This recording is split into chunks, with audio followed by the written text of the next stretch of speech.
नमस्कार साथियों, आपने देखा है कि पिछले एक साल में कोरोना और लॉकडाउन के समय सरकार की लापरवाही, दवाई की अनुपलब्धता और प्रायोगिक चिकित्सा ने लाखों जिंदगियां हमसे छीन ली हैं। पूरा सरकारी तंत्र नकारा साबित हुआ है। तीनों काले कानून के विरोध में और एमएसपी के गारंटी के कानून के लिए देश भर के किसान पिछले 8 महीनों से दिल्ली के बॉर्डर पर संयुक्त किसान मोर्चा के सामूहिक नेतृत्व में आंदोलित हैं। लेकिन सरकार है कि उसके कानों में जूं तक नहीं रेंग रही। महंगाई पर तो सरकार ने लोगों की मेहनत से की गई कमाई को लूटने का मानो पूरा इंतजाम कर रखा है। पहले नोटबंदी, उसके बाद जीएसटी मानो कम थे कि अब दैनिक जीवन भी आसमान छूती महंगाई से त्रस्त है। गैस के दाम, बिजली बिल, डीजल और पेट्रोल के साथ साथ दैनिक उपभोग की चीजों में टैक्स की इतनी वृद्धि कर दी गई है कि अमीरी और गरीबी की खाई बढ़ती जा रही है। साथियों, गांधी जी के नेतृत्व में किसानों के चंपारण सत्याग्रह के 104 साल बीत जाने के बाद भी भारत के किसानों को खेती किसानी के सवाल पर आंदोलन करना पड़ रहा है। तब और अब में फर्क सिर्फ इतना आया है कि तब अंग्रेज शासन कर रहे थे और अब भारतीय। उस समय नील की खेती और उसके दाम को ब्रिटिश कंपनियां नियंत्रित कर रही थी। अब दोबारा से खेती को कंपनियों को देने की साजिश है। ऐसे दौर में हम सब लोगों का कर्तव्य है कि किसान के इस जीवन मरण प्रश्न को देश भर में और नीचे तक जोर शोर से अहिंसक सत्याग्रह के माध्यम से ले जाया जाए। जन जागरण के लिए सत्याग्रह के तौर पर हम साथियों ने उसी चंपारण से पदयात्रा करने का निर्णय किया है जहां गांधी जी ने किसानों के लिए 1917 में सत्याग्रह किया था। ये यात्रा किसानों के साथ साथ समाज के उन तबकों को भी जोड़ेगी जो व्यवस्था में असहाय होकर पड़े हैं।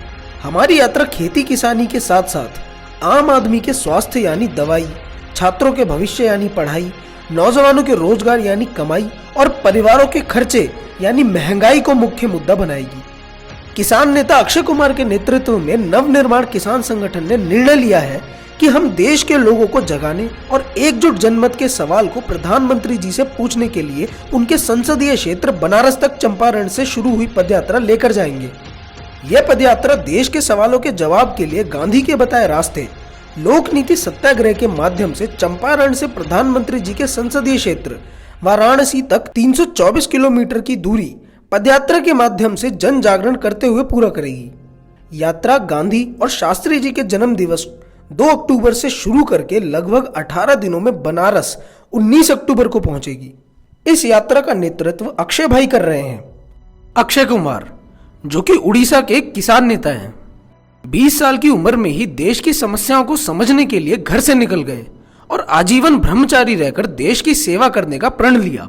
गांधी विनोबा की कर्मभूमि वर्धा में रहकर गांधी के अहिंसा और सत्याग्रह का अध्ययन किया और ये बातें सिर्फ अपने कथनों में ही नहीं रखी बल्कि अपने जीवन में भी उतार ली। इसी अहिंसा और सत्याग्रह के बल पर आज अक्षय भाई उड़ीसा के अंदर लाखों किसानों को इकट्ठा करने में कामयाब हो पाए हैं।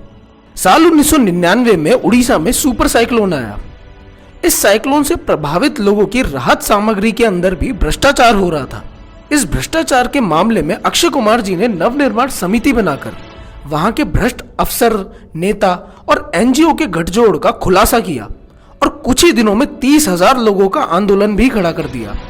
2001 में गांधी, जयप्रकाश और लोहिया की विचारधारा पर बने राष्ट्रीय संगठन युवा भारत के राष्ट्रीय संयोजक भी रहे, जिसके अंदर उन्होंने युवाओं को राष्ट्र के कार्य के लिए प्रेरित किया। 2008 और 9 में उड़ीसा के कंधमाल जिले में 2 समुदायों के बीच दंगे हो गए, जिसको शांत कराने के लिए टीचर्स एसोसिएशन को साथ लेकर अक्षय कुमार जी ने राज्य सरकार की अनुमति से शांति प्रक्रिया में मुख्य भूमिका निभाई।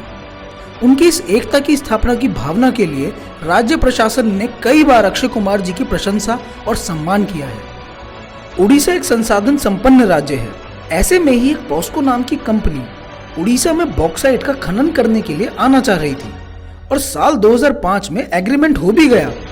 इसके खिलाफ अक्षय भाई ने एक जोरदार आंदोलन छेड़ दिया, जिससे सरकार को झुकना पड़ा और पॉस्को अपने पैर वहां नहीं जमा पाई। अक्षय कुमार जी ने 5 नवंबर 2018 को 1 लाख लोगों को जोड़कर उड़ीसा की राजधानी भुवनेश्वर की तरफ 80 किलोमीटर लंबी पदयात्रा तय की, जिसका नतीजा ये हुआ कि उड़ीसा की सरकार को जनता के दबाव में 11,000 करोड़ की कालिया योजना लागू करनी पड़ी। अक्षय कुमार जी भारत और भारतीयता के आधार पर खड़े राष्ट्रवाद के प्रबल समर्थक हैं। इस बात का पता आप उनके द्वारा किए गए 1 दिन से लेकर 3 दिन, 7 दिन और 23 दिन तक बिना कुछ खाए उपवास पर रहकर किए गए अनशन को देखकर लगा सकते हैं।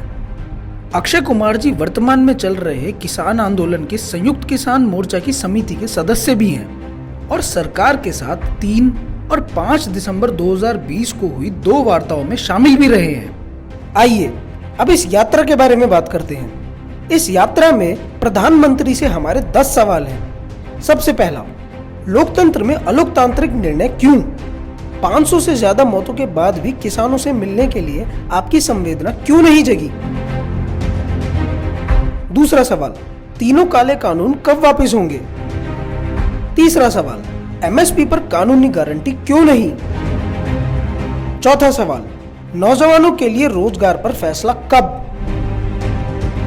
पांचवा सवाल, भारतीय परिवारों को महंगाई से राहत क्यों नहीं?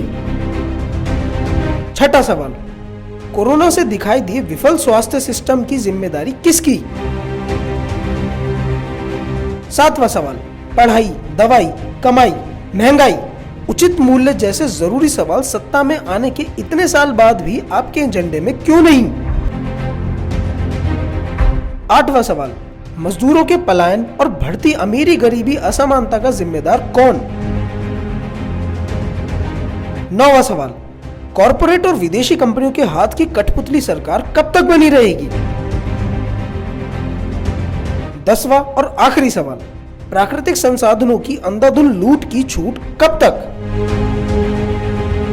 इन 10 सवालों को लेकर हम एक पदयात्रा शुरू करने जा रहे हैं जिसका नाम है लोकनीति पदयात्रा। आप सभी से आशा है कि आप इस पदयात्रा में शामिल होंगे। नमस्कार, जय हिंद।